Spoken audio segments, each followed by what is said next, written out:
आज शेखावाटी साहित्य संगम के महापर्व का शुभारंभ होने जा रहा है।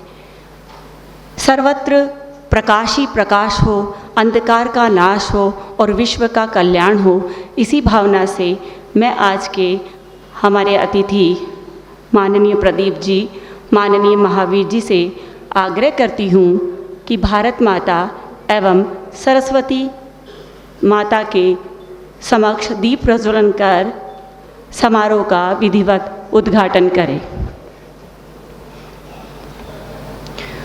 दीपो ज्योति परम ज्योति, दीपो ज्योतिर्जनार्दन, दीपो हरतु मे पापम, दीप ज्योतिर्नमोस्तुते। शुभं करोतु कल्याणं, आरोग्यं सुख संपदः, द्वेष बुद्धि विनाशाय, दीप ज्योतिर्नमोस्तुते।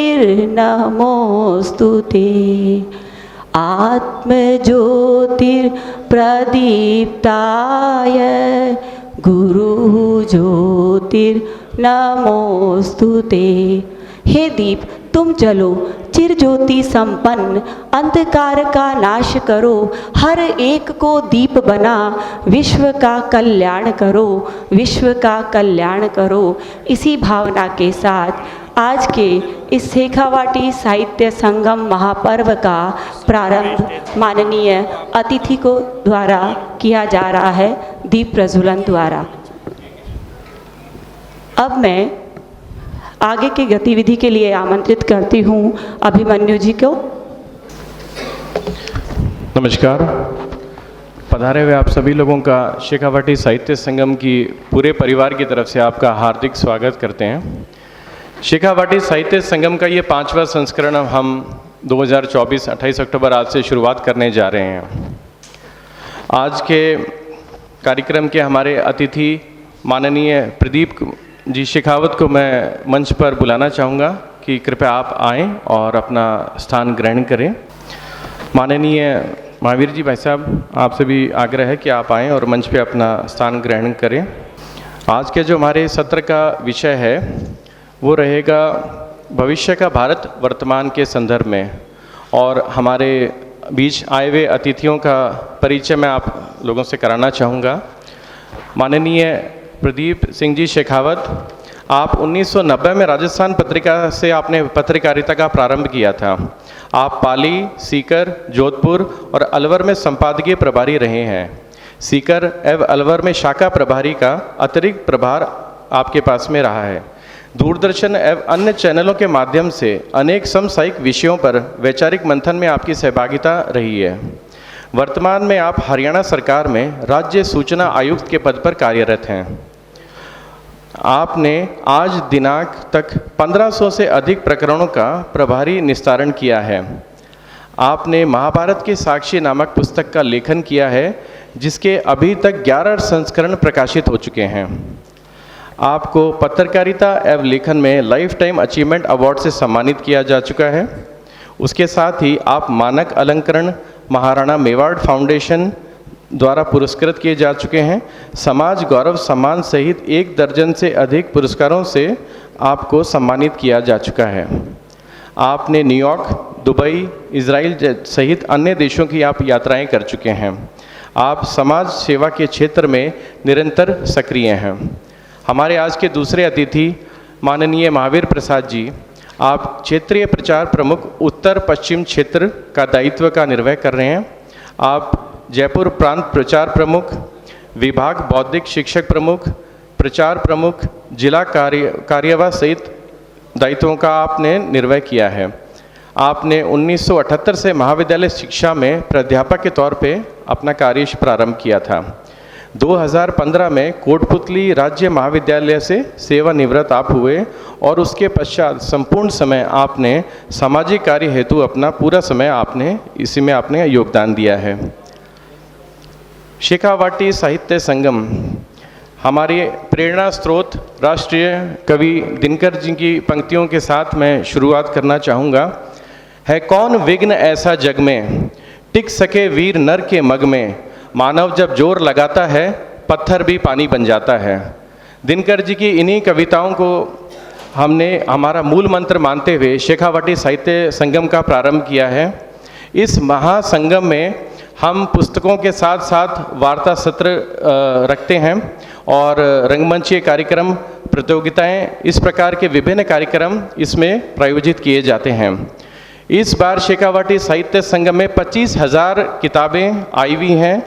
25 से ज़्यादा भारत के पब्लिकेशन हाउस उनके द्वारा यहाँ पे पुस्तकें आई हुई हैं। आप सभी लोगों से आग्रह करूँगा कि वार्ता सत्र के बाद आप सभी पुस्तक अपना जो है सेक्शन वहाँ जाके और पुस्तक ज़रूर देखें। मैं आग्रह करूँगा माननीय प्रदीप सिंह जी से कि कृपया आप आएँ और सत्र की शुरुआत करें। धन्यवाद। शेखावाटी साहित्य संगम के इस वैचारिक मंथन में उपस्थित राष्ट्रीय स्वयंसेवक संघ के क्षेत्र प्रचार विभाग की देखरेख करने वाले और हम सब उनको दायित्व के साथ, मैं तो इनके साथ वर्षों से जुड़ा हूँ, तो महावीर जी भाई साहब ही कहता हूँ। आदरणीय महावीर जी भाई साहब, इस समारोह में उपस्थित वे सभी श्रेष्ठ जन जो इस वैचारिक मंथन की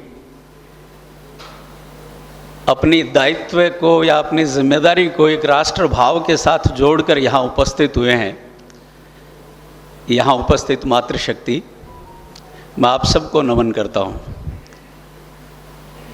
शेखावाटी साहित्य संगम अभी अभिमन्यु जी बता रहे थे 5वां संस्करण उसका है। मेरा सौभाग्य है कि मैं पहले संस्करण से लेकर अब तक निरंतर इसमें किसी एक सत्र में, किसी एक दिन, किसी न किसी भूमिका में या सहभागी के रूप में उपस्थित रहने का मुझे अवसर मिलता है। बात जब वैचारिक मंथन की हो तो फिर हम सबको दृष्टि कहीं ना कहीं बदलनी पड़ेगी और उस बदलाव को अपने जीवन के साथ साक्षात करना पड़ेगा। आज का विषय भारत का भविष्य वर्तमान परिप्रेक्ष्य में। हम सब अनुभवी, मेरे से कई वरिष्ठ कार्यकर्ता भी बैठे हैं, मैंने भी उनसे सीकर में रहते हुए कुछ सीखा है। नई पीढ़ी के और समानांतर पीढ़ी के लोग भी बैठे हैं। पहले थोड़ी सी देर के लिए ये समझें कि भारत क्या है। ये भाव यदि हमारे अंदर ठीक से जागृत हो गया या उसका एहसास हमने किया है तो फिर मैं समझता हूं कि इस विषय को आगे बढ़ने में सुविधा रहेगी। पाठ्यक्रम की पुस्तकों में भारत एक देश है। भौगोलिक दृष्टि से भारत एक सीमाओं में बंधा हुआ भूभाग है, एक राष्ट्र है। वास्तव में भारत क्या है? वास्तविक भारत मैं समझता हूं कि हम सब हैं। भारत माता के संतान के रूप में, भारत माता के पुत्र पुत्री के रूप में एक दृष्टि, एक भाव और एक शारीरिक रचना के साथ हम सब यहाँ उपस्थित हैं। हम भारत माता के पुत्र पुत्री हैं, संतानें हैं। यदि मातृत्व का भाव हमारे साथ में भारत के साथ जुड़ा हुआ है तो हमारी दृष्टि में भी बदलाव आएगा। मां छोटा सा शब्द है, लेकिन यदि शिशु अबोध अवस्था से जब अपने विकास की यात्रा शुरू करता है तो सबसे पहले उसके मुख से कोई शब्द निकलता है तो मां ही निकलता है। वहीं से उसके जीवन की जुड़ाव की, आत्मीयता की, संवेदनाओं की शुरुआत होती है, अनुभूति की शुरुआत होती है। तो भारत माँ है और भारत माता के हम सपूत हैं, इस नाते हमारा दायित्व, हमारा विकास, हमारा जीवन कैसा हो। अब भारत का क्या हुआ? हम वर्तमान संदर्भ में जीते हैं तो हमारे सामने अनेक चुनौतियां दिखाई देती हैं, अनेक सामाजिक विकृतियां दिखाई देती हैं, और उनको देखकर मन में एक भाव आता है, वो है निराशा का भाव। कभी कभी लगता है कि क्या होगा, कितना बदलेगा, कब बदलेगा, कैसे बदलेगा। यहां फिर मैं वहीं आऊंगा कि हमारा स्वयं का जो भाव है वह विलोपित हुआ जब हम पराधीन भारत में थे। हमारा स्वयं खत्म किया गया योजनाबद्ध रूप से, और ये जितनी विकृतियां या कमजोरियां हम महसूस कर रहे हैं, ये उस भाव के कारण ही हमारे भीतर पैदा हुई हैं। मैं कौन हूं और मेरा दायित्व क्या है, यह विचार यदि समाप्त होता है तो व्यक्ति मृतप्राय हो जाता है, आत्मा का बोध समाप्त हो जाता है, जीवंत कार्यशैली का बोध समाप्त हो जाता है, कर्तव्य का बोध समाप्त हो जाता है। तो पहले हम किसी न किसी कारणवश, किसी फूट के कारण, किसी कमजोरी के कारण, किसी दूसरे कारण से, किसी षड्यंत्र से पराधीनता की अवस्था में रहे, उससे मुक्त हुए, देश आज़ाद हुआ, स्वतंत्र भारत के नागरिक बने। लेकिन स्वतंत्र भारत में भी चुनौतियों की कमी नहीं रही। देश को बांटा गया भाषा के नाम पर, वेशभूषा के नाम पर, आज भी बांटा जा रहा है। वेशभूषा आज भी एक ज्वलंत मुद्दा बना हुआ है। ऐसी समस्याओं से गुजरते हुए जब इस पूरे राष्ट्र को एक सूत्र में बांधने में कहीं ना कहीं विदेशी ताकतें या देश के भीतर रहने वाले हमारे ही लोग किसी न किसी स्वार्थवश, किसी कमजोरीवश हम सबको बांटने का काम करते रहे, तो कमजोर कौन हुआ? भारत माता कमजोर हुई, हम सब संतानें कमजोर हुई। आतंकवाद की समस्या, वैचारिक मानसिकता को कमजोर करना, मैं समझता हूं कि सबसे बड़ी विजय है। आज युवा पीढ़ी कई बार चर्चा करती है कि नैरेटिव स्थापित हो गया। क्या? ऐसा चल रहा है सोशल मीडिया पर, ऐसा चल रहा है मीडिया में, ऐसा आ रहा है टीवी पे। नैरेटिव कौन बनाता है और किस तरह का बनता है? हमारी जो अच्छाइयाँ थी उनका नैरेटिव तो छुपा दिया गया, हमारी जो शक्ति थी उसको तो छुपा दिया गया, और उन नकारात्मक शक्तियों को नैरेटिव के रूप में समाज के सामने लाया जा रहा है, जो हमारी प्रगति में बाधक है, हमारे वैचारिक मंथन में बाधक है, आर्थिक प्रगति में बाधक है। तो दो धाराओं के बीच में एक संघर्ष की स्थिति बनाने का समाज में कुछ लोग काम कर रहे हैं। दुर्भाग्य है कि उस नैरेटिव से समाज चलने लग जाता है, उसकी गहराई में हम जाते नहीं। विदेशों में बैठे हुए लोग भारत के नैरेटिव को बदलने की कोशिश कर रहे हैं। इसको समझना पड़ेगा, भारत कभी कमजोर था ही नहीं। 7वीं और 8वीं शताब्दी में जब ब्रिटेन में शिक्षा के नाम पर कुछ गिनी चुनी चीज़ों को एकत्रित करके ये माना जा रहा था कि ये शिक्षा का आधार बन सकती हैं, तब भारत में नालंदा विश्वविद्यालय था, तब भारत में तक्षशिला विश्वविद्यालय था, भारत में तब 1500 विदेशी छात्र छात्राएं आकर इन दोनों विश्वविद्यालयों में शिक्षा ग्रहण कर रहे थे। आविष्कारों की बात आती है, विज्ञान की प्रगति की बात आती है। यहाँ आर्यभट्ट से लेकर कनव ऋषि से लेकर चरक से लेकर हर पद्धति में, आयुर्वेद में, आविष्कारों में, तकनीक में भारत के लोगों ने विश्व में कीर्तिमान स्थापित किया है। उनको हम भूलते जा रहे हैं। प्राचीन भारत में हमारे इतिहास को लेखन के दृष्टि से जिन लोगों ने लिखा, बदल दिया। वामपंथ और लेखकों की विचारधारा इतिहास को बदलने का दुष्चक्र चलाकर योजनाबद्ध रूप से हमको हमारे समृद्ध भविष्य को बनाने के लिए भूतकाल से हम प्रेरणा लेते हैं, उस भूतकाल को समाप्त कर दिया गया। तो जब ऐसी स्थितियां बनेंगी तो कहां से हम आगे बढ़ेंगे? लेकिन सौभाग्य है, हमारा सनातन संस्कार, हमारा सनातन संस्कार की जो शक्ति है उसका असर है कि पिछले कुछ वर्षों में धीरे धीरे इस पराधीनता की, इन राष्ट्र की कमजोरियों को हम विमुक्त होकर अब एक नया भारत बनाने के लिए पुनः खड़े हुए हैं। वर्तमान परिप्रेक्ष्य की हम बात करें तो चुनौतियां कम नहीं हैं, लेकिन हमें यहाँ चुनौतियों का सामना अपने आसपास के लोगों से करना पड़ रहा है, समाज में करना पड़ रहा है। विश्व स्तर पर भारत की पहचान एक नए भारत की बनती जा रही है। क्यों बनती जा रही है? आप महसूस करें उसको। आज दुनिया के विकासशील देश जो कहलाते हैं, अमेरिका, चाइना, रूस, ब्रिटेन, जापान, फ्रांस, वो भारत को देखकर अपनी दिशा तय कर रहे हैं, अपनी व्यापारिक नीतियां तय कर रहे हैं। युद्ध नीति, रूस और यूक्रेन का युद्ध चल रहा है, दोनों देश भारत की ओर देख रहे हैं कि विश्व शांति भारत स्थापित करने का काम करता है।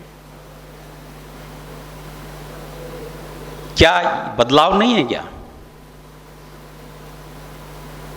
कोविड का इतना बड़ा संकट हमारे सामने आया, भारत को ही नहीं पूरी दुनिया को हमने मानव रक्षा के लिए दवा सप्लाई की है, इंजेक्शन सप्लाई किए हैं। पहले भारत सक्षम था क्या? गैस सिलेंडर के लिए इस देश में लाइन लगती थी, टेलीफोन कनेक्शन के लिए इस देश में लाइन लगती थी, चेचक के टीकों के लिए देश में लाइन लगती थी। बदल रहा है, पर उस बदलाव को हम स्वयं से महसूस करें और समाज में प्रतिपादित करें, नैरेटिव बनाएं कि हम उस देश के नागरिक हैं जिस देश का गौरवशाली इतिहास है, गौरवशाली अतीत है, दुनिया को दिशा दी है हमने। हमारे महापुरुषों का, विवेकानंद का उदाहरण अपने सामने है, महर्षि अरविंद का उदाहरण हमारे सामने है, सुभाष चंद्र बोस का उदाहरण हमारे सामने है।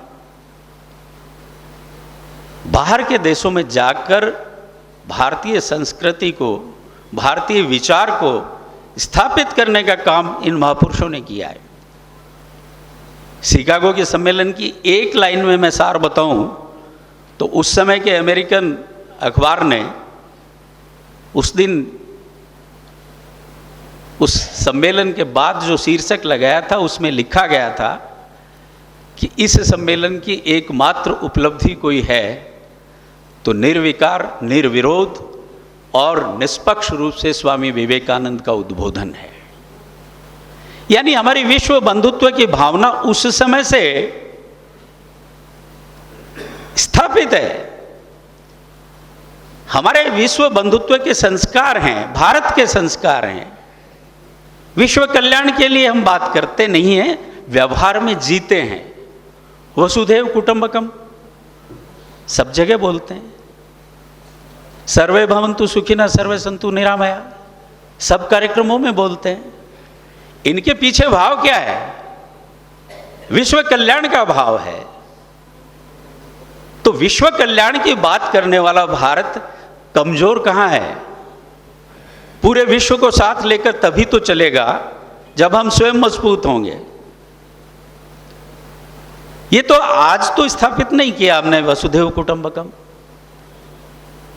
सर्वे सन्तु निरामया आज का तो हमारा कहावा नहीं है। ओम सेना भवतु सेनो वनतु हमारा कहने को भोजन मंत्र है, पर उस भोजन मंत्र का भाव क्या है? इस पृथ्वी पर रहने वाले प्रत्येक प्राणी के लिए। तो विश्व बंधुत्व, विश्व के मानव कल्याण का भाव भारत में प्रारंभ से है, प्राचीन काल से है और आज भी सतत प्रक्रिया के रूप में आगे चल रहा है। G20 देशों का सम्मेलन हुआ, मीडिया में बड़ा कवरेज हुआ, G20 ये मुद्दे उठे हैं। वैश्विक कल्याण के मुद्दे उस सम्मेलन के माध्यम से किस तरह बताए गए थे? जलवायु भारत का नहीं, विश्व का जलवायु कैसा हो, मिलेट्स मोटा अनाज विश्व में कैसे स्थापित हो सकता है और स्वास्थ्यवर्धक हो सकता है। वहाँ चित्र किनके लगे थे? हमारे उन देवी देवताओं को जिनके कारण से हमारे समाज की रचना हुई, हमारी जीवन पद्धति में आदर्श व्यवहार आया, आचरण आया, और दुनिया के लोग वहाँ आकर उनको नमन कर रहे थे। हमारी पद्धतियों को, अभी पिछले दिनों एक रिसर्च आया है अमेरिकन यूनिवर्सिटीज़ के बारे में। पिछले 5 वर्ष में कोरोना के काल को छोड़कर अमेरिका के विश्वविद्यालयों में हिंदी और संस्कृत पढ़ने वाले विद्यार्थियों की संख्या में 40% इजाफा हुआ है, बढ़ोतरी हुई है। हम समझते हैं कि क्यों पढ़ रहे हैं लोग हिंदी और संस्कृत? यही भारत का भविष्य जो बदल रहा है उसका प्रमाण है। रिसर्च स्कॉलर्स के विषय जो रिसर्च के हैं, आर्थर होम्स नाम के एक विदेशी लेखक चिंतक रहे, उन्होंने प्राचीन काल में एक पुस्तक लिखी है कि विज्ञान की मां है वेद। वो उस समय लिख रहे हैं कि वेद भारतीय संस्कृति की जनक नहीं है, वेद विश्व में विज्ञान की मां है। आर्थर होम्स का लिखा हुआ है, मैं डॉक्यूमेंट रखता हूं साथ में, बता सकता हूं। तो ये सब चीजें क्या है? हमको अपनी जड़ों से दूर करने का षड्यंत्र जिन लोगों के द्वारा समाज में स्थापित किया जा रहा है, उसको समझना होगा, उसको जानना होगा, और स्वयं अतीत के उस गौरवशाली भारत को जब हम अंगीकार करेंगे तो हमारे अंदर एक आत्मविश्वास पैदा होगा, एक शक्ति पैदा होगी, ऊर्जा पैदा होगी, और काम करने के लिए नई सोच पैदा होगी। तो यदि गौरवशाली अतीत, गौरवशाली इतिहास, समृद्ध इतिहास हमारा रहा है, तो भविष्य क्यों नहीं अच्छा होगा? आज के भारत में अगले कुछ वर्षों के लिए जिन जीवन मूल्यों पर, जिन तथ्यों पर, जिस तकनीक पर, जिन आविष्कारों पर काम करने के लिए योजना बनी है, हमारी रक्षा प्रणाली, किसी समय विदेशी हथियारों पर निर्भर होते थे, आज हम स्वदेशी हथियार भारत में बनाकर विश्व को दे रहे हैं। उल्टी स्थिति बनी है। कब बनी है? जब हमारे अंदर वह शक्ति संचरण हुआ है कि हम कुछ नया कर कर विश्व के सामने आप नए स्वरूप में आएंगे, इस भाव के कारण हुआ है। यदि विश्व गुरु भारत की परिकल्पना को लेकर हम अगले कुछ वर्षों में काम करें, जैसा राष्ट्रीय स्वयंसेवक संघ के सरसंघ चालक परम पूजनीय मोहन भागवत जी कहते हैं अपने उद्बोधन में कि आने वाला समय भारत का विश्व गुरु का समय है, बहुत दूर नहीं है। अभी हम 2024-25 में जाने वाले हैं, 24 चल रहा है। हम सब के देखते देखते भारत विश्व गुरु बन जाएगा, ये उनका विश्वास है। किस कारण से? सामाजिक समरसता, पर्यावरण, कुटुंब प्रबोधन, हमारा आचरण क्या है, कर्तव्य निष्ठा। यदि स्वयं में बदलाव के साथ इन 5 गतिविधियों को अपने जीवन में लागू करके आगे बढ़ने का हम संकल्प लें, तो आपको स्वयं ही महसूस होगा कि कुछ बदलाव हो रहा है स्वयं के साथ। और यदि हम स्वयं को बदल लेंगे तो राष्ट्र अपने आप मजबूत होगा। राष्ट्र की कल्पना हम सब के साथ जुड़ी हुई है। इसलिए इस भाव को एक बार पुनः मन में संचरित करना, और कहीं ना कहीं हमारे गर्व के भाव में, स्वयं के भाव में जो कमजोरी आई है, उसको बिल्कुल दूर करना मैं जहाँ बैठा हूँ श्रेष्ठ नागरिक के रूप में अपना जीवन जीते हुए राष्ट्र को दे सकता हूँ। परम पूजनीय गुरु जी का मंत्र रहा है, इदम राष्ट्राय इदम न मम राष्ट्राय स्वाहा। ये मेरा नहीं है, ये सब कुछ राष्ट्र का है, राष्ट्र को समर्पित है। ये भाव यदि हम सब के आचरण में आता है तो मैं समझता हूँ कि विश्व गुरु की कल्पना हो, समाज की चुनौतियों की बात हम करें, कमजोरियों की बात हम करें, विकृत मानसिकताओं की बात हम करें, उन सब को हम मुकाबला कर सकते हैं।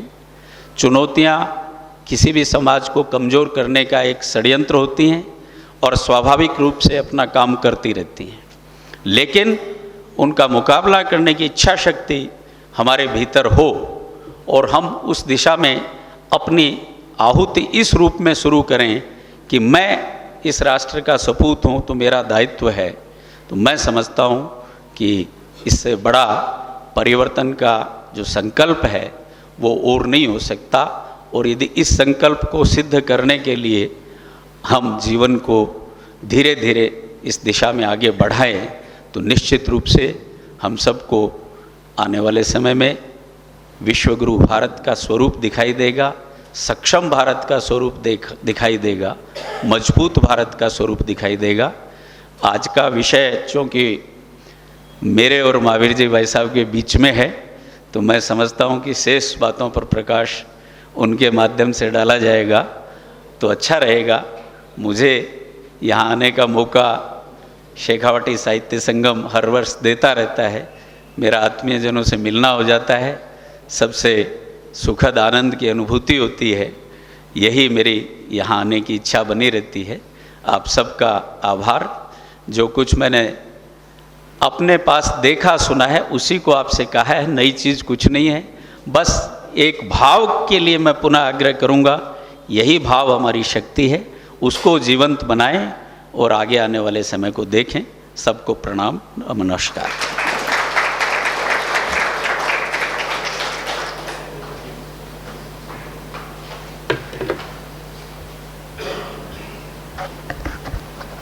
बहुत बहुत धन्यवाद भाई साहब का। आपने भविष्य का भारत वर्तमान परिप्रेक्ष्य में काफ़ी स्पष्ट विचार रखे। अब मैं आज के जो दूसरे वक्ता हैं महावीर जी भाई साहब को आमंत्रित करता हूं, वो पधारें और इस विषय के ऊपर अपने विचार व्यक्त करें।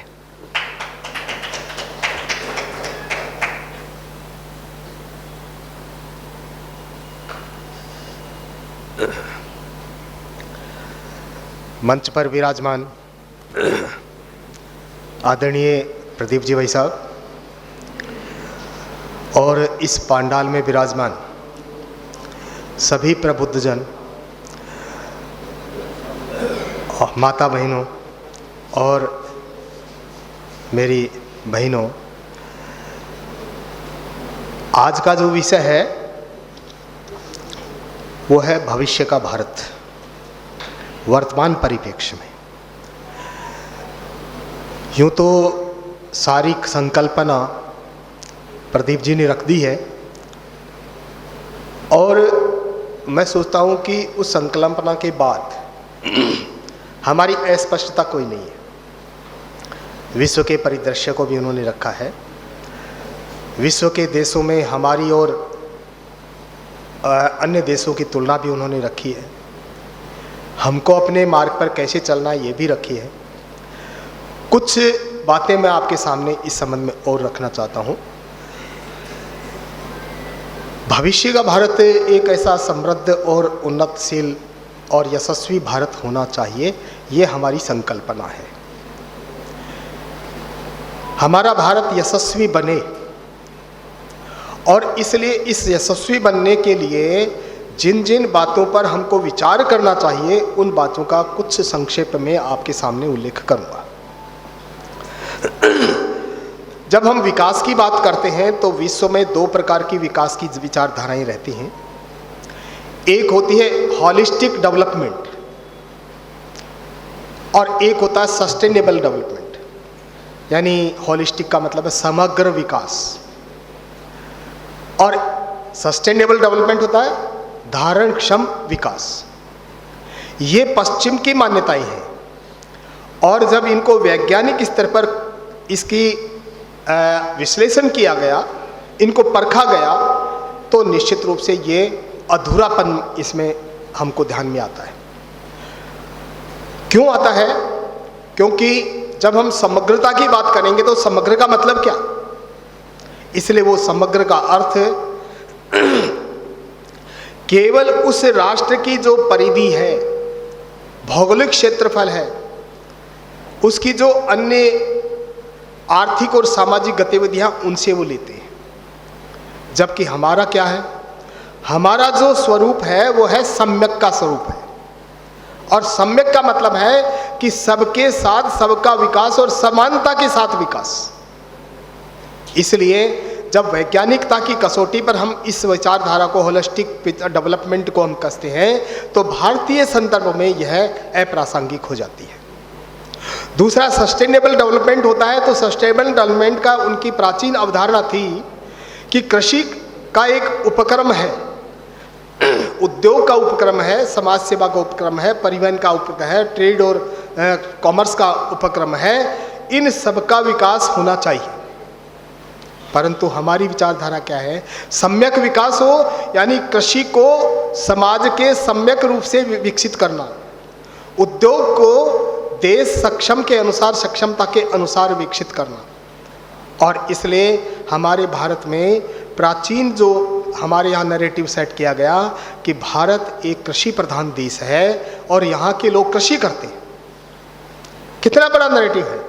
और जब मैं पढ़ता था तब भी हमको यही पढ़ाया जाता, जब मैं फर्स्ट ईयर कॉमर्स में पढ़ता था तो यही पढ़ाया जाता, भारत एक विकासशील राष्ट्र है, इसके निवासी निर्धन है, क्योंकि यहाँ पर कृषि सबसे ज़्यादा अधिक की जाती है और कृषि विकसित राष्ट्र की श्रेणी में नहीं आती। जबकि वास्तविकता क्या है? वास्तविकता यह है कि भारत एक उद्योग प्रधान राष्ट्र था। हमारे यहाँ का यदि प्राचीन उद्योग प्रधान को देखें तो जब विश्व में तांबे का आविष्कार ही नहीं हुआ था, लोहे का आविष्कार ही नहीं हुआ था, तब तक हमारे यहाँ तांबा और लोहे की वस्तुएं बन चुकी थी। इसलिए ये जो सस्टेनेबल डेवलपमेंट है, वो सस्टेनेबल डेवलपमेंट जो प्राचीन या पश्चिम की जो मान्यता है, जो आज भी अर्थशास्त्र में एक संकल्पना के रूप में पढ़ाई जाती है, और अनेक बार मैं इसका विरोध भी करता हूँ कि there is no concept of the sustainable development in India, not for in India but in world also. आप यदि वर्ल्ड इकोनॉमी में जाएंगे तो there is no sustainable development, is a सम्यक डेवलपमेंट। इसलिए इन दोनों विचारधाराओं के असफल होने के बाद हमको क्या करना है? हमको एक अपने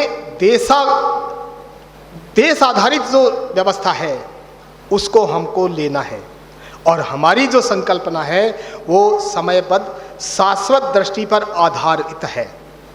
और इसलिए ये जो हमारी दृष्टि है, ये हमारी दृष्टि समन्वय और सहयोग पर आधारित है, धर्म और सरोकार पर आधारित है। काम मोक्ष को प्रधानता नहीं देती, बल्कि धर्म और सरोकार को आधार मानती है, उसको प्रधानता देती है। इसलिए ये जो दोनों विचारधाराएं हैं वो विश्व में निश्चित रूप से हमारे देश के अनुकूल नहीं है। पहली बात तो मैं ये कहता हूँ। इसलिए हमको यदि हमारा भारत का भविष्य में हम भारत का यदि समृद्ध भारत या यशस्वी भारत बनाना चाहते हैं तो इन दो विचारधाराओं से हमको निकलना होगा। अब प्रश्न आता है कि हम समृद्ध भारत कैसे बनाएं? इसलिए समृद्ध भारत को बनाने के लिए हमको कुछ प्रश्नों पर विचार करना पड़ेगा, और कुछ ऐसे हैं जिन पर हमको चिंतन करना पड़ेगा। और उसे इस चिंतन में सबसे पहला चिंतन है कि हमारी युगांतर जो व्यवस्थाएं क्या थी, युगांतर में जो व्यवस्थाएं चल रही थी, उन व्यवस्थाओं का हमारे यहाँ किस प्रकार का है, और हमारे यहाँ किस प्रकार का जो परिदृश्य था वो बदला गया है। इस बदले हुए परिदृश्य पर हमको पुनः विचार करना पड़ेगा, और युगानुकूल और तदानुकूल व्यवस्थाएं हमको करनी पड़ेगी। युगानुकूल नीति होनी चाहिए, और युगानुकूल नीति के अनुसार तदानुकूल व्यवस्थाएं भी होनी चाहिए, और तब जाकर के हम अपने इस समृद्ध भारत की संकल्पना या समृद्ध भारत की कल्पना हम कर सकते हैं। दूसरा ये है कि विश्व में ये नहीं है कि हम अपने ही विश्व में, हमारे अपने ही देश में सब कुछ है। विश्व में कुछ अच्छी चीज़ें भी हैं, इसलिए महर्षि अरविंद ने कहा था कि विश्व में जो अच्छाइयाँ हैं उनको लेते हुए यदि हम अपने देश की अच्छाइयों को न घटने नहीं दें और इनको समाहित करते चले तो ये विश्व की सर्वश्रेष्ठ संस्कृति निश्चित रूप से होगी। इसलिए विश्व में जो अच्छा है उस अच्छे को हम अपने युगानुकूल बना लें, अपने देशानुकूल बना लें, उसको नए रूप में हम विश्व में उसको नए रूप में हम परिभाषित करके नए रूप में जब हम लागू करेंगे तो निश्चित रूप से हमारा ये समृद्ध भारत बनेगा, समृद्धता आएगी। एक बात और कहना चाहूँगा इस समृद्धता की दृष्टि से कि हमारे यहाँ समाज, जो हमारा समाज रचना है, ये हमारी समाज रचना एक व्यवस्थित रचना है जो विश्व में कहीं भी नहीं है। और समाज रचना के मैं आयामों की बात करूं तो प्राचीन हमारा जो समाज था उस समाज में वो परिपूर्ण समाज था, एक दूसरे का अनुपूरक और एक दूसरे का सहयोगात्मक समाज था। व्यक्ति वहाँ किसान अनाज उत्पन्न करता था तो व्यापारी उसको व्यापार के लिए देता था, दूसरों तक विनिमय के रूप में दूसरों तक पहुँचाता था। और इसलिए समाज की जो आवश्यकता की जो चीज़ें थी, समाज की जितनी आवश्यकताएं थी वो समाज में ही उत्पादित होती थी और इसलिए समाज एक दूसरे का हमारे अनुपूरक और प्रतिपूरक के रूप में था। लेकिन अब समाज और हमारे विद्वान और चिंतक, क्योंकि विद्वान और चिंतकों की बात मैं इसलिए कहता हूं कि जब कोई नीति उत्पन्न होती, कोई नीति बनती है, अच्छी नीति आती है, तो समाज के विद्वान उस पर समालोचन करते हैं। कुछ ऐसे भी होते हैं जो उसकी संपूर्ण आलोचना करते हैं, कुछ ऐसे विद्वान होते हैं जो उसकी समालोचना करते हैं। तो ऐसी स्थिति में समाज और समाज में विद्यमान विद्वान और चिंतक और साथ में जो समाज को चलाने वाले या व्यवस्था को चलाने वाले प्रशासक और प्रशासन, ये जो है वो ऐसी नीतियां बनाएं। इन नीतियों में हमारी सम्यकता होनी चाहिए, इनमें हमारा परिवर्तन आना चाहिए कि हमारी ये कौन कौन से परिवर्तन आनी चाहिए। जैसे मैं एक छोटे से उदाहरण से बताता हूं कि यदि हम एक नीति बनाते हैं कि हमारी शिक्षा नीति कैसी होनी चाहिए। जब मैं 10वीं कक्षा में पढ़ता था तो 9वीं कक्षा में ही हमारे वाणिज्य विषय आ जाता था, यानी फैकल्टी डिस्ट्रीब्यूशन हो जाता था। 8वीं के बाद जब हम पढ़ते थे तो 9वीं कक्षा में फैकल्टी डिस्ट्रीब्यूशन हो जाता था। कोई कॉमर्स में जाता था, कोई साइंस में जाता था, कोई आर्ट्स में जाता था। इस प्रकार से उनकी एक अपनी अपनी स्ट्रीम का चुनाव करते थे। परंतु हुआ क्या, जब नई शिक्षा नीति राजीव गांधी ने लॉन्च करी तो उसमें से बहुत सारे ऐसे जो हमारे देशानुकूल व्यवस्थाएं थी उन सबको हटा दिया गया। वाणिज्य वहां से समाप्त हो गया। वाणिज्य और व्यापार इस देश की रीढ़ है। प्राचीन से यदि विश्व में यदि कोई राष्ट्र था, व्यापार करने वाला राष्ट्र था, उत्पादन करने वाला राष्ट्र था, तो वो भारत था। और भारत में वाणिज्य और व्यापार यदि बच्चे को नहीं पढ़ाया जाता है तो प्राचीन काल से वो कैसे पढ़ेगा कि भारत का व्यापार कहाँ कहाँ तक होता था। और इसलिए उसके बाद में अब नीति बनी और नीति का अनुसरण हुआ और अनुसरण होने के बाद में विद्वान और चिंतकों ने उसका समालोचन किया और हाँ लागू कर दीजिए। इसलिए यहाँ पर विद्वान और चिंतक महत्वपूर्ण है कि हमने ये नहीं परखाया कि ये देशानुकूल या हमारे समाज के अनुकूल है या नहीं है। इसलिए यहाँ पर इस बात को जोर देता हूँ कि विद्वान और चिंतक उन व्यवस्थाओं को, उन नीतियों को परखते हैं, उन पर विचार व्यक्त करते हैं और विचार व्यक्त करने के पश्चात हमारे समाज और राष्ट्र के अनुकूल कौन सी नीतियाँ हैं उनमें परिवर्तन करना आवश्यक है। ये है हमारे समृद्ध भारत के कुछ 2-3 उदाहरण, हालांकि बहुत सारे उदाहरण हैं और इसलिए यहाँ पर इस समय इतना उल्लेख करना ही मेरे लिए पर्याप्त रहेगा। दूसरा विषय मैं आता हूँ कि जनसंख्या का है। जनसंख्या के विषय में हमको पढ़ाया गया भारत में जनाधिक्य है, एक नैरेटिव सेट था। भारत में जनाधिक्य है और जिस देश में जनाधिक्य होता है उस देश में माल्थस का सिद्धांत लागू होता है, यानी प्रकोप आते हैं, महामारियां आती हैं। और देखिए भारत में प्राचीन समय में एक बहुत बड़ी महामारी आई थी जिसमें प्लेग फैला था। तो ये कहा गया कि भारत में देखिए महामारी आ रही है, इसलिए इस महामारी के कारण से भारत में जनाधिक्य है। परंतु हमने उस जनसंख्या के इस प्रकार के परिदृश्य को नहीं परखा। इसलिए यहाँ पर 2 बातें हैं। जनसंख्या किसी देश के लिए बोझ है, इस पर विचार करना पड़ेगा। क्या बोझ है भारत के लिए, इसलिए इस दृष्टि से उसके संसाधन कितने हैं, उसके पास जो नीतियां हैं, वो नीतियां जो बनी हैं, वो नीतियां जीवन यापन की दृष्टि से पर्याप्त हैं क्या। शासन और प्रशासन ने इस प्रकार की व्यवस्था कर रखी है कि उस जनसंख्या का सही प्रकार से पालन पोषण निर्वाह ठीक प्रकार से हो जाए, इस प्रकार की व्यवस्था की है क्या। दूसरा, जनसंख्या एक साधन भी है। साधन इस रूप में है कि जो कार्यशील जनसंख्या होती है, कारखानों में काम करने वाले व्यक्ति हैं, कृषि में काम करने वाले व्यक्ति हैं, वो 15 से और 35 साल की उम्र के जो व्यक्ति हैं या 45 साल तक के जो व्यक्ति हैं, वो कार्यशील जनसंख्या में आते हैं। और इसलिए वो कार्यशील जनसंख्या कहाँ से आएगी? यदि हमने जनसंख्या का संपूर्ण नीति बना दी कि जनसंख्या नियंत्रण कर दीजिए, बिल्कुल स्ट्रिक्टली इसको मना कर दीजिए कि जनसंख्या जो है वो नहीं होनी चाहिए। और हमारे यहाँ क्या क्या नैरेटिव सेट किया गया? 2 बच्चों का परिवार सुखी परिवार, जबकि मैं कहता हूं 2 बच्चों का परिवार दुखी परिवार है। आप विश्लेषण करके देख लीजिए आने वाले समय में कि हमारे सामने किस प्रकार का दृश्य आने वाला है। इसको आप एक बार विचार करिए कि ये जनसंख्या जो है भारत के लिए बोझ नहीं है। इस पर मैंने एक आर्टिकल लिखा, प्राचीन समय में एक आर्टिकल लिखा, एक पत्रिका मैंने भेजा कि भारत की जनसंख्या भारत के लिए अभिशाप नहीं बल्कि वरदान है। और ये आर्टिकल लिखने के बाद मेरे पास में कई सारे जो है वो उनके जो है रिजल्ट आए, कई प्रकार के ऑब्जर्वेशंस भी आए। उन्होंने कहा कि आप कैसे मानते हैं। मैंने उसमें तर्क दिए थे कि भारत की जनसंख्या, जो बच्चा जन्म लेता है, जन्म लेने के बाद इसके साथ ही जैसे जन्म लेता है उसके बाद में उसका एक अगला बच्चा वो कार्यशील जनसंख्या में परिवर्तित हो जाता है। आज जो बच्चा जन्मा है 15 साल बाद में, 15 साल पहले जो बच्चा जन्मा था वो आज की जनसंख्या में वो कार्यशील जनसंख्या में आ गया है।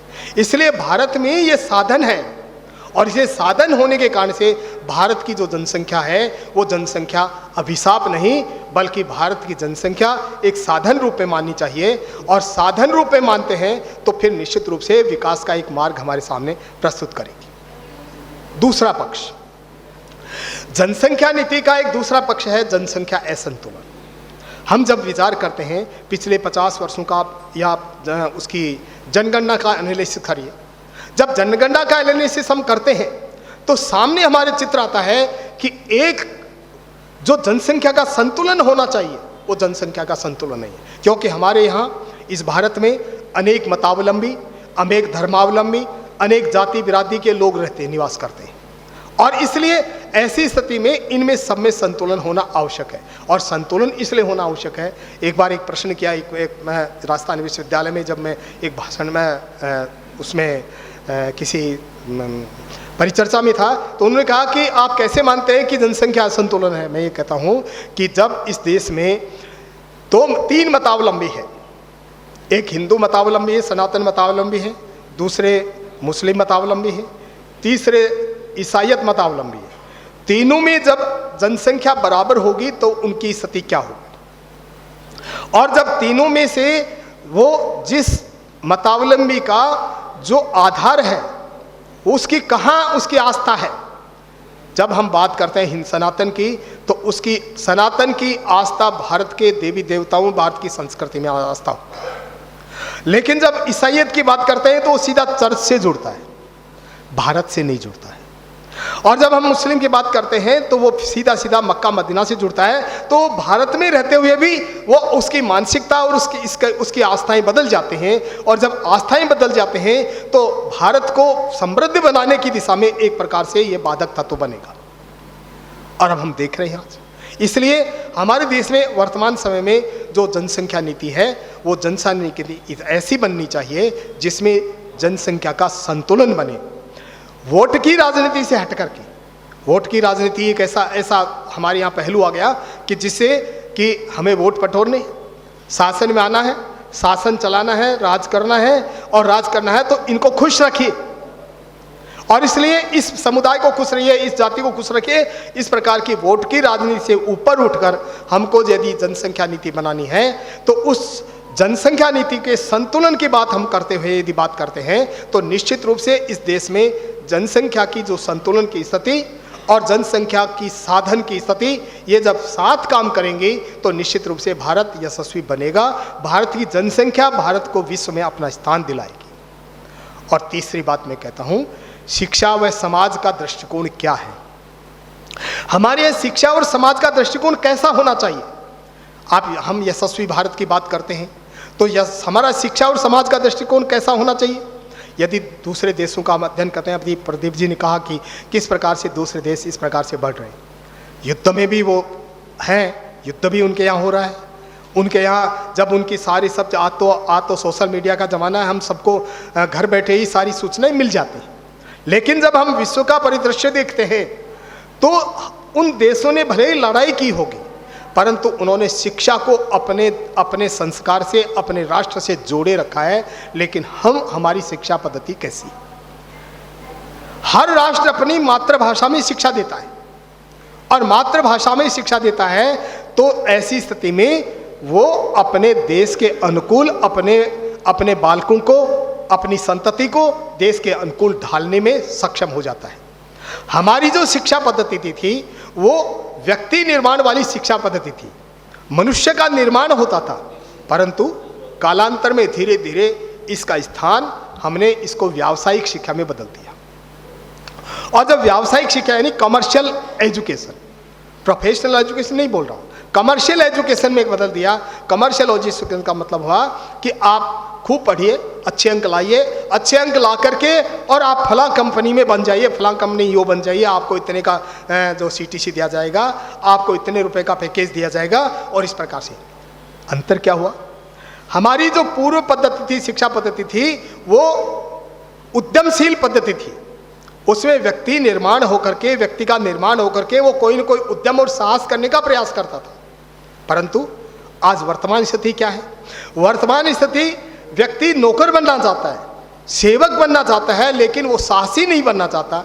इसलिए साहसी बनने के लिए कौन कौन सी व्यवस्थाएं हमको करनी है, इस प्रकार की शासन को भी इस और एक नीति का निर्माण हमको करना पड़ेगा। इसलिए शिक्षा जो है वो समाज आधारित होनी चाहिए, शिक्षा का व्यापारीकृत नहीं होना चाहिए। और जब शिक्षा का व्यापारीकृत नहीं होगा और शिक्षा समाज आधारित होगी तो निश्चित रूप से शिक्षा से हम अपने भारत को यशस्वी भारत या समृद्ध भारत बना सकें।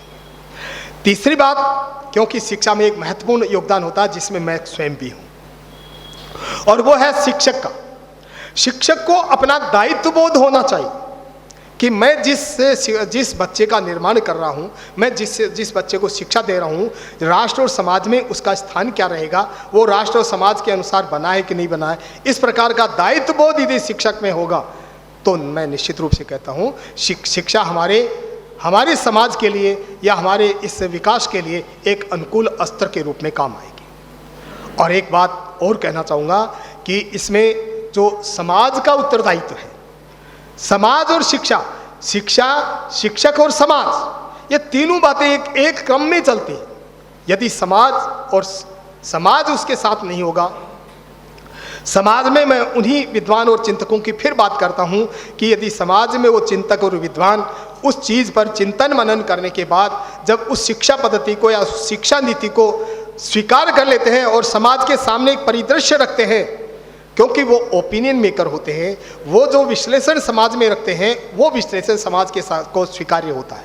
इसलिए ऐसी स्थिति में उन विद्वानों और चिंतकों का यह उत्तरदायित्व बनता है कि जो समाज में है वो शिक्षक को और शिक्षा को, इन दोनों को ही एक यथोचित स्तर पर उसको सम्मान प्रदान करें। और सम्मान प्रदान करते हैं तो फिर दूसरा विषय आता है कि क्या समाज अपने बालकों को अपने अनुभव के आधार पर वो सिखाता है क्या।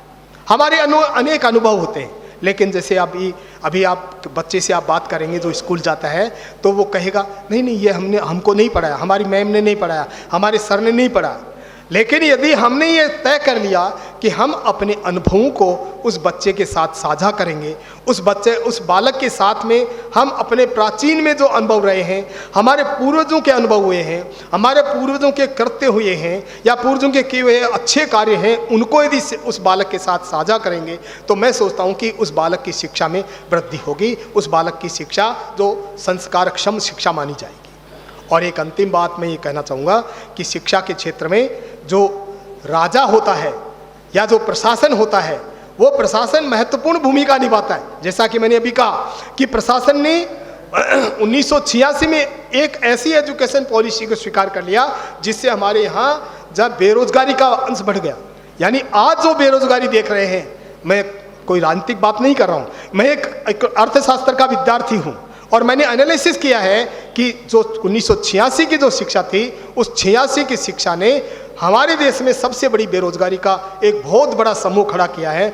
इसलिए शासन की बहुत बड़ी भूमिका होती है, और जो शासन होता है वो कहते हैं ना, यथा राजा तथा प्रजा, जैसे राजा होता है वैसी प्रजा हो जाती है। इसलिए यदि उसने जो शिक्षा की नीति या जो शिक्षा नीति है वो संस्कारक्षम, समाज के अनुकूल, देशानुकूल बनाई है और उसको रोजगार या स्वयं खड़ा होने के लिए सक्षम, बालक को सक्षम बनाने के लिए बनाई है, तो निश्चित रूप से हम यशस्वी भारत, शिक्षा के माध्यम से हम यशस्वी भारत की कल्पना कर सकते हैं।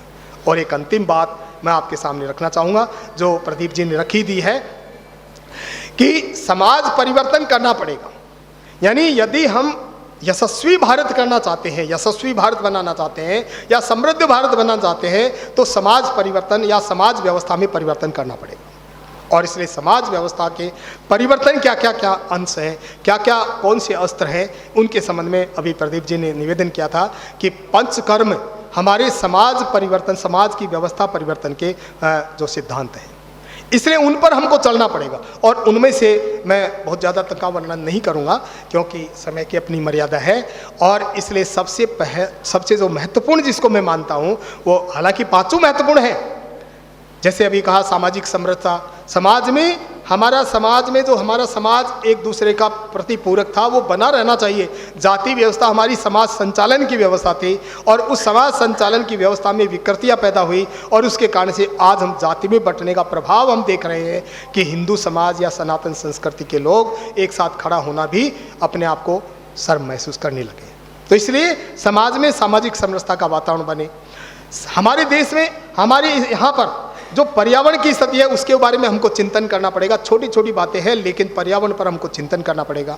और जब हम इन सब चीज़ों को करेंगे तो हमारे प्राचीन समय में हमारे परिवार की व्यवस्था क्या थी, हमारे कुटुंब की व्यवस्था क्या थी, आज क्या हम विचार करते हैं कि हम सब बैठे हैं, हम सबके अपना परिवार है और परिवार में क्या एक बार सोचेंगे, हम घर जाकर के एक बार विचार करेंगे, क्या मैं 7 दिन में, 5 दिन में, 10 दिन में या महीने में कभी परिवार के साथ बैठ करके, सब लोगों के साथ बैठ करके परिवार की बातों पर विचार करता हूँ या परिवार की कुछ समस्याएं हैं उन पर विचार करता हूँ, किसी परिवारी जन की कोई समस्या है उस पर विचार करता हूँ, क्या साथ में बैठ करके हम आनंद प्रमोद के साथ हम भजन पूजन करते हैं, क्या इस प्रकार की व्यवस्था हमारे समाज में हम करते हैं क्या। इसलिए इस व्यवस्था को जो प्राचीन समय में थी इसको हमको पुनर्स्थापित करना पड़ेगा। इसके साथ ही हमारा जो स्वयं का भाव, अभी भाई साहब ने कहा कि जब स्वयं नहीं होगा तो फिर उसके बाद में वो व्यक्ति उससे नहीं जुड़ेगा। ये भारत मेरा है, ये राष्ट्र मेरा है, ये संस्कृति मेरी है, ये मेरा अपना है, इसका जो कुछ सुख दुख और लाभ हानि ये सारा जो कुछ होगा वो मेरा अपना है। इस प्रकार स्वयं का भाव यदि हमें जागृत हो जाता है तो निश्चित रूप से ये जागृत करना पड़ेगा। और जिस दिन ये जागृत हम करने में सक्षम हो गए, इसलिए हम सबकी अपनी अपनी छोटी छोटी भूमिकाएं हैं, हम अपनी छोटी छोटी भूमिकाओं के माध्यम से ये कर सकते हैं। हम क्या कर सकेंगे, एक सज्जन ने कहा, हमारे भाई साहब निमाराम जी का उद्बोधन था, उन्होंने कहा कि हमको क्या करना चाहिए, तो उन्होंने कहा कि भाई आपको क्या करना चाहिए, मैंने 4 बातें 5 बातें बताई, उनमें से कोई एक बात कर लीजिए कि मैं केवल स्वयं का जागरण करूंगा, मेरे अंदर स्वयं का जागरण करूंगा, फिर मेरे परिवार में करूंगा और समाज में करूंगा, और इस प्रकार से एक ही बिंदु को लेकर के चलिए तो काम हो जाएगा। इसलिए स्वयं का भाव जागरण। और एक अंतिम बात मैं कहता हूँ, हमारी नागरिक शिष्टाचार होनी चाहिए। बंधुओं, मैंने अनेक बार देखा है कि हम जो हमारे नियम व्यवस्थाएं बनी हुई हैं, व्यवस्था को नहीं तोड़ना। हमारी व्यवस्था क्या है, हमारी सबसे बड़ी जो व्यवस्था है वो हमारा संविधान है। संविधान सम्मत हम जितनी बातें हम करते हैं, संविधान में जो सारे कानून कायदे नियम कायदे बताए हैं, संविधान में हमारे अधिकार भी दिए हैं तो हमारे संविधान में कर्तव्य भी दिए हैं, क्या हम उनका पालन करते हैं? छोटी सी बात है कि क्या हम जब रेलवे स्टेशन पर जा रहे हैं, क्या हम लाइन में खड़े होकर के टिकट लेते हैं? जब हम वाहन से चल रहे हैं, क्या लाल बत्ती आ गई, कल परसों में आ रहा था तो लाल बत्ती पर कोई नहीं था, बिल्कुल लाल बत्ती सोनी थी, तो हमने गाड़ी को रोक लिया, एक आया फर्राटे से निकल गया साथ। लेकिन बंधुओं देखिए कि भगवान की पता नहीं क्या माया हुई कि वो ज़्यादा से ज़्यादा 20 मीटर चला होगा और सामने से एक जो है आता हुआ उसके भिड़ा गया, दोनों भिड़ करके दोनों गिर गए। यानी मैं ये नहीं कहता कि इस कारण से हुआ, परंतु हमने अपने शिष्टाचार को काम में लिया क्या, इसलिए हमको अपने शिष्टाचार को हमको काम में लेना पड़ेगा। हम शिष्टाचारी बने, हम एक सद नागरिक के नाते इस देश में हमारे जितने नियम कायदे कानून हैं उन सब का हम पालन करते हुए यदि हम सब बातों का हम करते चलेंगे, इन सब चीज़ों के आधार पर बातें और भी बहुत सारी हैं, लेकिन इन सब बातों के आधार पर मैं ये मानता हूँ कि ये भारत यशस्वी बनेगा, समृद्ध बनेगा। इतना सा निवेदन करता हुआ अपनी बात समाप्त करता हूँ। आपने मेरे को सुना, बहुत शांतिपूर्वक सुना, इसके लिए सब आपका साधुवाद, आपका बहुत बहुत आभार, धन्यवाद।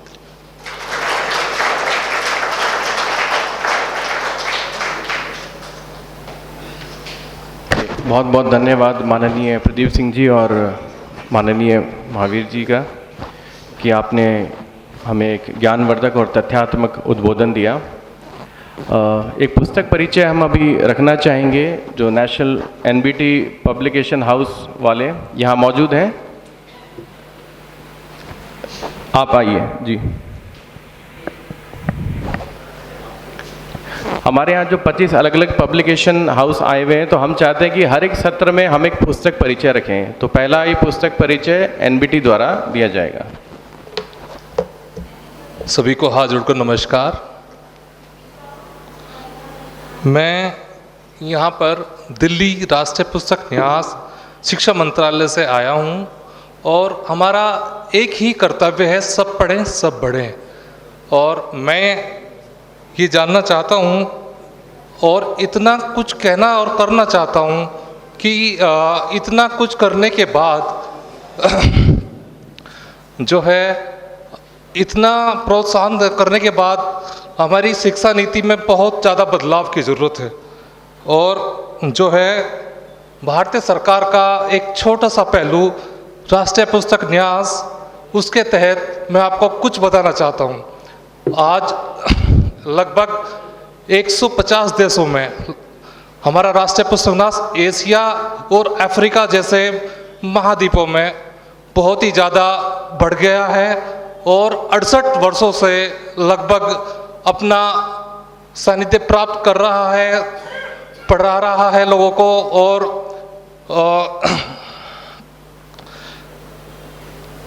लोगों को पढ़ा रहा है ये। और मैं ये कहना चाहता हूँ कि अभी 2015 से 20 के बीच राष्ट्रीय पुस्तक न्यास ने अपना बहुत बढ़िया परिवर्तन, बहुत बढ़िया मेरे हिसाब से क्या कहना चाहूँगा मैं उसको, एनबीटी अंग्रेजी और समेत हिंदी भाषा 68 भाषाओं में अपना सानिध्य प्राप्त कर रहा है। ये किताबों की सूची प्रकाशित करता है। ये एनबीटी विदेशों में भारतीय साहित्य को बढ़ावा देता है, अंतर्राष्ट्रीय मेलों में बहुत ज़्यादा प्रभावित करता है और ये एशिया का सबसे बड़ा मेला है। देश में पठन पाठन की आदत विकसित करने और पुस्तकों के प्रणयन हेतु वर्ष 1957 1 अगस्त 1957 में स्थापित राष्ट्रीय पुस्तक न्यास भारत का सर्वोच्च निकाय है। और राष्ट्रीय पुस्तक न्यास भारत सरकार के शिक्षा मंत्रालय के अधीन स्वायत्तशासी संगठन प्रकाशन समूह की स्थापना 1957 में हुई थी।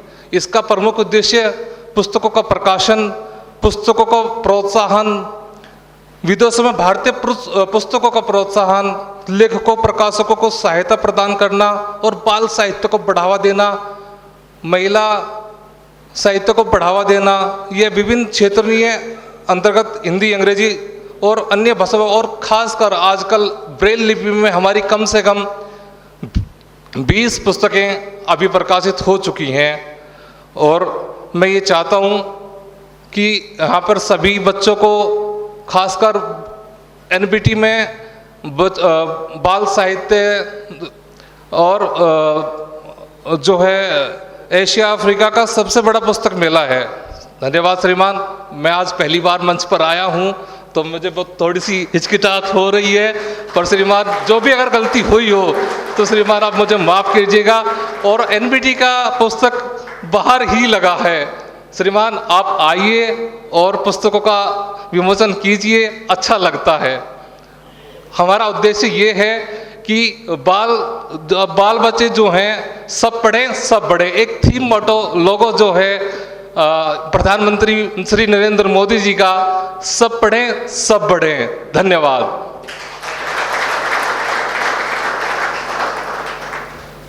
बहुत बहुत धन्यवाद आपका। अब मैं सम्मानित अतिथियों को सम्मानित करने के लिए आग्रह करना चाहूँगा श्रीमान विवेक जी से कि वो कृपया मंच पर आएं और माननीय प्रदीप सिंह जी को प्रतीक चिन्ह देकर सम्मानित करें।